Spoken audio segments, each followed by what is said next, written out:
sus interrogantes y además responde a las múltiples propuestas de disminuir el censo electoral y facilitar la aprobación de la segunda reelección. Antes de ser monje zen, Claude Anchin Thomas fue combatiente en Vietnam y participó en masacres y destrucciones. Hoy va por el mundo enseñando a manejar las heridas de la guerra. Beatriz Gómez habló con él sobre las fórmulas para la no violencia y la reconciliación. El radar ya está encendido. El referendo para la segunda reelección presidencial ya está en la Corte Constitucional y allí se deberán resolver todos los interrogantes que aún subsisten en torno a la forma como fue tramitada y aprobada esta iniciativa en el Congreso.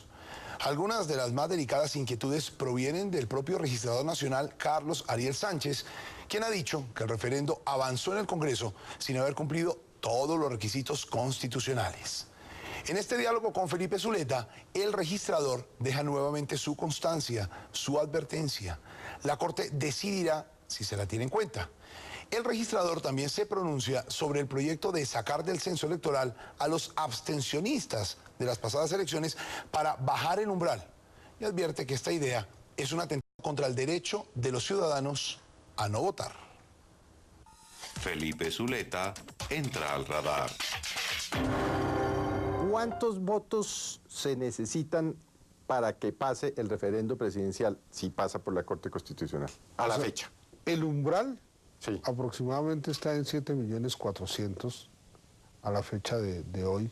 ¿Qué pasa si usted saca o da de baja los muertos? ¿Cuál es el umbral y cuántos muertos tendría que dar de baja? Yo estimo que el censo real está en 27 millones de personas, que corresponde a lo que hay actualmente, menos 2 millones, que son 1.700.000 registros sin depurar, que no se han podido dar de baja por problemas técnicos de los registros en la registraduría, y además de eso, digamos, un subregistro que estimemos en 300, 400. Sus registros son registros que pueden reposar en las notarías y que no están todavía.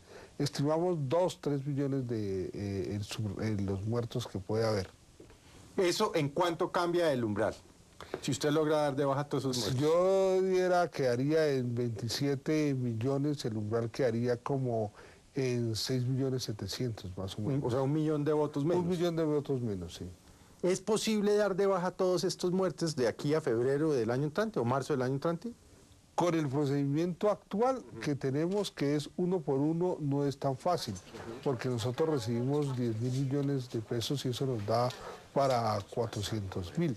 Para completar los 2 millones habría que utilizar 40.000 millones de pesos más si fueran recursos no asignados. Registrador, frente al referendo del año entrante, que de acuerdo con lo que usted me ha dicho, va a haber 2 referendos. Por un lado, la cadena perpetua para los violadores de niños y por el otro lado, el referendo presidencial para la reelección. ¿Cómo es este referendo? Y yo voy y cojo y en un tarjetón está sí por los violadores, sí por el presidente. ¿Cómo funciona en la práctica? La Corte Constitucional desde el 2003 tiene muy clara la doctrina y dice que cada pregunta es un referendo. Cada pregunta quiere decir que debe tener su propio umbral y cada pregunta tiene que tener su propio escrutinio. O sea, 2 tarjetones. Claro, 2 tarjetones, pero a cada tarjetón, y mejor, en cada mesa de votación usted tiene que colocar, para cumplir la norma de que son 2 umbrales, un registro de ciudadanos votantes para un referendo y para el otro registro de ciudadanos votantes para saber si van a alcanzar esos votantes. 2 mesas de votación. Puede ser la misma mesa, pero en la mesa de votación, 2 registros. Y 2 registros de escrutinio, 1 para cada, porque el escrutinio va por separado para cada referendo. Bueno, si yo decido ir, por ejemplo, a la reelección presidencial, pero yo decido decir, no quiero la reelección, estoy ayudando a que el umbral... Sí, si usted vota negativo, está aumentando el umbral, porque el umbral es participación, que participe más del 25% del censo. Quiere decir que si yo, a pesar de que yo digo no, estoy contribuyendo a que el gobierno o el presidente alcance sus 7.300.000. A que el umbral de participación sea alcanzado. Sí. Y si yo no voto, Si usted no vota, me quedé durmiendo. No se pueden contabilizar los votos nulos ni los votos no marcados. Y no se pueden contabilizar, y lo dijo la Corte en el 2003, porque la abstención tiene un valor jurídico. Por lo tanto, solamente se entienden como votos los votos válidos. Claro. Los votos no válidos suman para la abstención, es decir, que no se alcance el umbral. Registrador, usted que además tiene fama de haber sido un buen estudiante en la universidad, pero además muy bueno en Derecho Constitucional, dicen sus compañeros de clase, de curso. El gobierno o los parlamentarios que acompañan al gobierno están hablando de presentar un proyecto de ley en donde dirían que quienes no votaron en las elecciones pasadas, quienes se abstuvieron, no podrían votar ahora. Es decir, que solo pueden votar quienes votaron en las elecciones pasadas. ¿Qué tan constitucional sería que a mí, por ejemplo, que no voté y que me abstuve, pero que ahora quisiera hacerlo, me dijeran que no? Bueno, hay dos temas, uno de forma y uno de fondo. El tema de forma es que toda vez que esto le quita la capacidad del voto a un número significativo de ciudadanos, eso requiere de una ley estatutaria. O sea, no pasaría. Por parte de la Corte.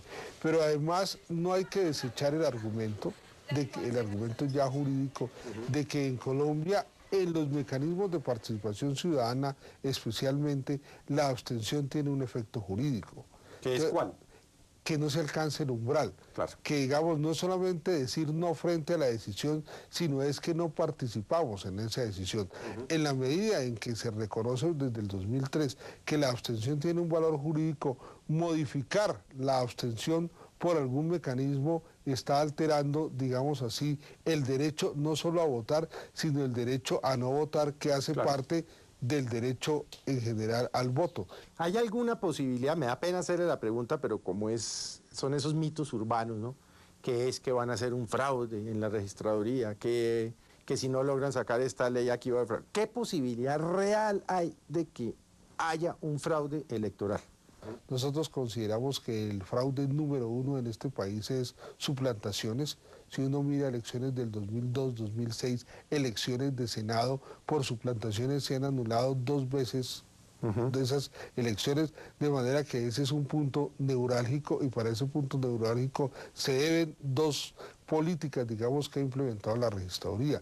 La primera, la depuración del censo para sacar los muertos, y como esto de pronto no se alcanza a hacer del todo, una lectura de huella al acceso a los puestos de votación, de manera que solamente puede votar quien se le lea la huella contra la base de datos. O sea, yo llego allá y me me dicen, sí señor, Sí, usted señor, es Felipe Zuleta, que aparece en nuestra base de datos de aquí de la registraduría. Registrador, ahora que la Corte Constitucional está estudiando las demandas, no solo las demandas, sino porque así se le ordena la carta de la ley de referendo, usted ha venido diciendo, ha dicho en el pasado, que faltaba una certificación de la registraduría que avalara el conteo de firmas. ¿Qué está pasando ahí? Ya la Corte Constitucional ya le ofició cuál va a ser su papel en este proceso de verificación. Yo aclaro que no es estrictamente el conteo de firmas. ¿Qué es? Todo empieza porque los promotores del referendo, conforme el artículo 30 de la ley 134, presentan a la Secretaría del Congreso el texto de referendo, y dice así la norma, comillas, una vez se haya certificado por la registraduría el cumplimiento de los requisitos constitucionales y legales. Correcto. ¿Se certificó? Se certificó el aspecto del número de firmas, pero los demás requisitos constitucionales y legales, lo que tiene que ver con el control de los balances y de las cuentas, es decir, los topes de financiación de la campaña de recolección de firmas fijados por el Consejo Electoral, son competencia del Consejo Electoral.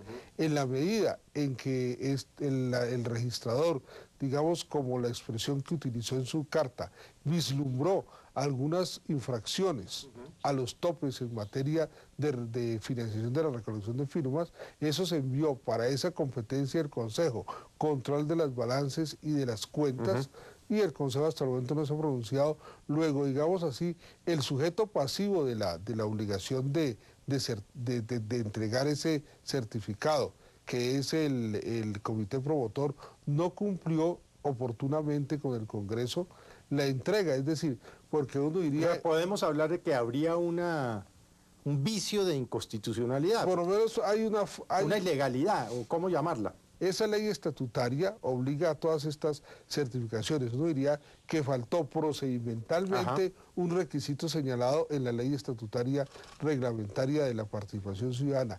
Digamos, el alcance o la valoración o la ponderación que tenga la carencia de ese requisito es tema de la Corte Constitucional. Lo que yo tengo claro es que ya pues desde mi punto de vista de servidor público, que hay una norma que exige un requisito, no se atendieron los supuestos para la expedición del respectivo certificado que es el requisito, luego